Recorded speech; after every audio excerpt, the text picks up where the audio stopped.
नमस्कार प्रेक्षकांनो, लग्नानंतर होईलच प्रेम ह्या मालिकेच्या पुढील प्रोमोमध्ये आपण पाहणार आहोत.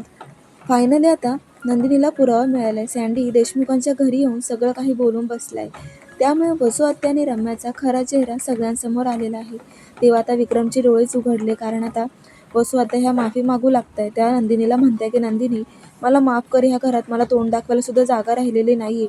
नंदिनी म्हणते, हो का? मग वसू आत्या, आम्ही सुद्धा बाबांचा विचार करून तुम्हाला माफ तर करू, पण एक लक्षात ठेवा, तुम्हाला जर ह्या घरात राहायचं असेल ना, तर खाली मान घालून राहावं लागेल, आणि तेही शांततेत. जर काही परत आमच्यावर काही आरोप लावण्याचा प्रयत्न केला किंवा आमच्याशी जर तुम्ही असं वागलात ना विचित्र, तर बघून घ्या, अशी धमकावते. आणि त्यामुळेच रम्या आणि वसू आत्यांचा खरा चेहरा विक्रमसमोर आलेला आहे. फायनली नंदिनीला न्याय मिळालाय. खूप जबरदस्त ट्विस्ट आलेला आहे. प्रेक्षकांनो, पाहायला विसरू नका. लग्नानंतर होईलच प्रेम अशाच डेली प्रोमोसाठी चॅनलला सबस्क्राईब करा. नोटिफिकेशनसाठी बेल आयकॉनवर क्लिक करा, म्हणजे रोजचे जे काही प्रोमो आहेत ते तुम्हाला पाहायला मिळतील. धन्यवाद.